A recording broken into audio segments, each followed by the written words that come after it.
Présente-toi. Bruce Ikenji, 38 ans, bientôt à la retraite. Toi tu dis bientôt à la retraite, mais je trouve que tu fais partie des gens à un âge avancé qui font encore des battles. Ouais, parce que j'aime bien déjà moi voir où j'en suis, me remettre en question et puis surtout être avec ma communauté. Je vois. Là dernièrement, tu as ouvert la JD School. C'est dans un esprit formateur ou c'est juste on va dire une extension de l'événement? Non, c'est une formation dans l'extension de l'événement. Donc c'est un peu les deux. En fait. Donc, grosso modo, c'est une extension de l'événement. Mais je me suis dit que justement, ouais, c'est beaucoup de taf et beaucoup de problèmes. Les gens ne se rendent pas compte, je crois. Hein. Ouais, non, les gens ils se rendent pas compte. Mais bon, après les gens, tu sais, j'ai envie de te dire, les gens ils se rendent compte de pas beaucoup de choses. Donc il serait peut-être temps qu'ils se réveillent pour plein de choses, mais bon, ça c'est mon avis personnel. Après c'est beaucoup de taf. Et moi, ce que je voulais en faisant la JD School, c'est réunir un peu tout le monde. Bon, c'était dans les premiers instants. Les mots. C'était dans les premiers instants. Après, bon, on a vu que ça fonctionnait pas trop, que l'humain a un ego assez strong. C'est difficile, c'est très difficile. Donc voilà. Bon, après, mon but, c'est vraiment de former pour le futur, parce que quand je voyage, je vois des jeunes qui défoncent et j'ai envie que des jeunes français défoncent aussi. Le fait que cette année il n'y ait pas le JD, c'est pour toi, c'est une façon pour toi de souffler ou pas vraiment parce que pas vraiment. Enfin moi ça me fait souffler parce que j'aime pas la récurrence. Donc bon là ça fait du bien de pas partir en tournée pendant 3 mois. Enfin je me plains pas, hein, Dieu merci, je pars en tournée pendant 3 mois tous les ans. Mais là, cette année, ça me fait du bien de rester en famille, de me restructurer parce que j'ai plein de trucs derrière, plein d'autres projets. Il y a JDOR qui arrive. JDOR, c'est en fait un rassemblement. C'est moi qui ai invité les danseurs. C'est un 1 contre 1 et c'est ceux qui ont le plus marqué le JD en fait. C'est-à-dire Kite, Guchon. C'est compris, ceux qui ont marqué le JD. Ceux qui ont marqué le JD. Ça, c'est un beau projet, ça. Ouais, c'est un beau projet, c'est un plus petite échelle et voilà. Donc je suis sur ça, je suis sur plein d'autres trucs en même temps. Donc, voilà. On peut dire que c'est une façon de toujours avoir la main sur l'événement parce que pendant un an, si tu fais rien, c'est un peu aussi délicat, non? Ouais, en fait, c'est une façon de dire voilà, vous inquiétez pas, en 2016 on revient, mais c'est aussi une façon de faire autre chose et d'inviter aussi ceux qui ont mis en avant le JD et ceux qui ont contribué à l'évolution du JD. Et puis aussi pour les spectateurs, parce que les spectateurs et les fans du JD, ils sont là, il n'y a rien, c'est relou. Donc on va faire ça dans une plus petite salle, mais ceux qui kiffent, ils seront là. Voilà. Toi, t'es quelqu'un qui t'entraîne beaucoup? Pas du tout. T'es sûr? Je m'entraîne pas, je m'entraîne en cours. Voilà, quand je donne des cours, quand t'as le temps, clavier, tout ça. Je suis pas un sportif, en fait, je suis pas un mec qui fait des combos ou qui fait des entraînements de 8h à 10h ou de 10h à 20h. Je déteste ça. Est-ce que tu as conscience que tu as ramené les patins de la danse debout aujourd'hui dans le pop? Que tu as ramené ces styles-là? Bah non, je les ai pas vraiment ramenés puisque je les vois pas là, ils sont où? Si. Non, enfin ouais, non. Enfin, pour moi, c'est-à-dire que moi je danserai toujours comme ça parce que c'est mon premier amour, tu vois, les patins. Maintenant, en France, je trouve qu'il y a de la diversité, mais c'est vrai qu'on pourrait encore aller plus loin, quoi, voilà. C'est pas méchant, c'est pas voilà, je me mets au-dessus des autres, c'est juste dire voilà, continuons à garder notre identité française, c'est-à-dire que tout le monde ait son identité. Le JD, c'est la fierté de la France, c'est quand même l'événement qui ramène toutes les lumières sur la France un jour précis dans l'année. C'est une grande fierté. Bah pour moi c'est une fierté, après c'est peut-être pas la fierté de tout le monde non plus, tu vois. Il y a toujours des brebis galeuses et des gens qui disent ouais. Mais bon voilà, après bon, chacun fait son taf, il y en a qui font des petits événements qui sont super importants aussi, et heureusement qu'ils sont là, et puis JD il y a du pour et du contre, et puis les petits événements il y a du pour et du contre. Mais oui, moi je suis fier, déjà rendre ma mère fière, ça me rend fier. C'est beau. Après le reste, tu sais, j'ai envie de te dire. C'est compris. Et chaque année au JD, vous essayez de trouver toujours une nouvelle forme de danse différente?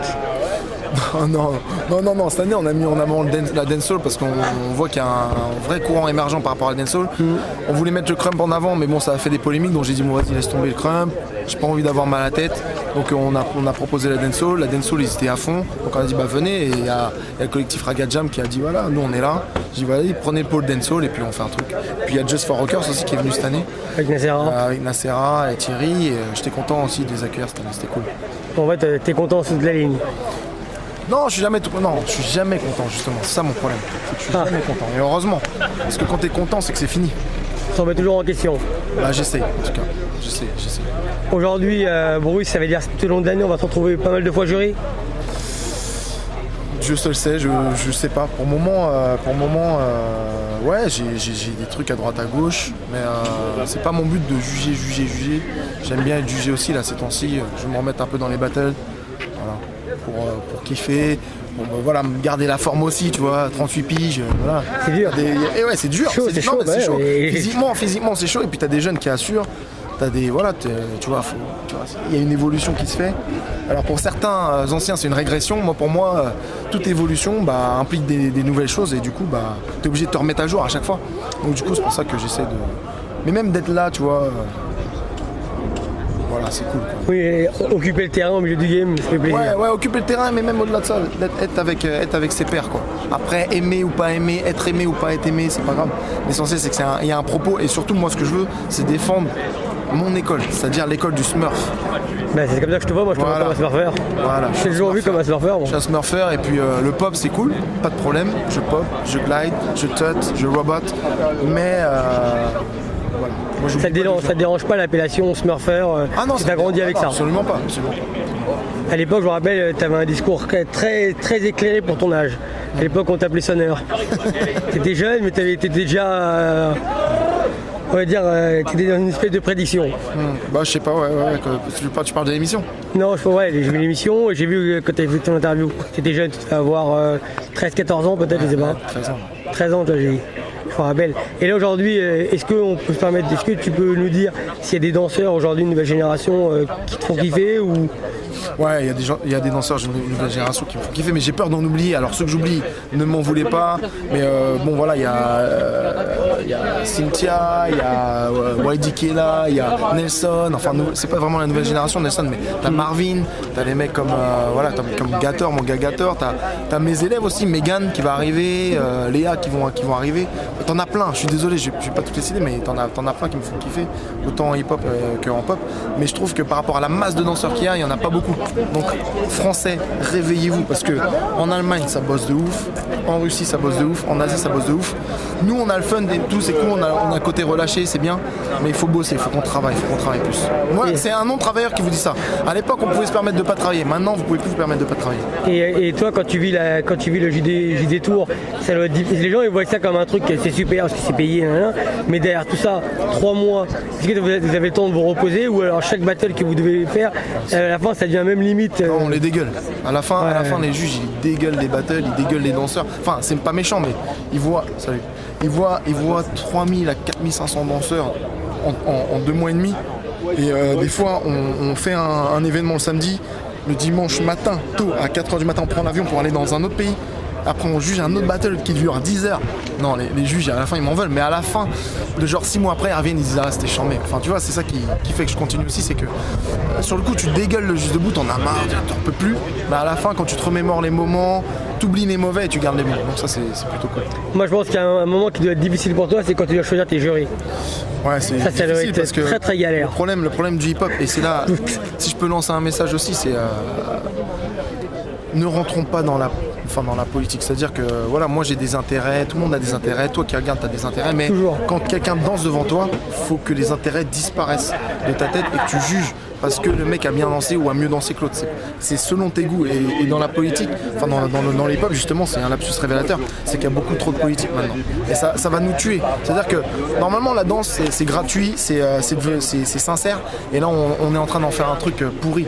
Moi je vois des sélections, il y a des gens qui méritent pas de passer, qui passent, et y compris moi, des fois j'ai fait des sélections, je vais pas passer, je suis passé parce que j'ai un blaze, ou que les gens voulaient me défoncer après. Mais tu sais toi personnellement si tu devais passer au bar. Voilà, tu sais ouais, je devrais pas dû passer, mais je passe. Et t'as des jeunes qui arrivent, qui n'ont pas de nom, ou qui sont des filles, ou qui sont, je sais pas, qui n'ont pas un bon look, mais qui dansent bien.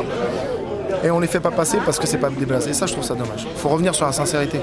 Enfin, c'est sans vouloir donner de leçons, parce que c'est vrai que les gens n'aiment pas les donneurs de leçons. Les moralisateurs. Voilà, les moralisateurs. Mais c'est juste un petit conseil que je donne à mes refs. Je vois. Et le mot de la fin, ça serait, là prochainement, il y a ton petit bébé qui va arriver là, dans le 20e. Ouais. Une belle école. Juste debout school, alors un peu plus grande que la précédente, dans Paris 20e, ouverture des portes mi-septembre, et surtout un endroit pour squatter, voilà, parce qu'avant c'était un couloir. Comme un espèce de café-théâtre. Voilà, c'est ça, on va essayer de faire un truc plus cosy avec du squat. Et voilà, donc voilà, c'est beau projet quoi, JD d'or et l'école qui arrive. C'est mon bébé, et c'est le bébé de Guy Weladji aussi qui porte beaucoup l'école depuis longtemps. Dédicace à lui. Faut pas l'oublier, ouais. Merci Yuval. Très bien, peace. Peace.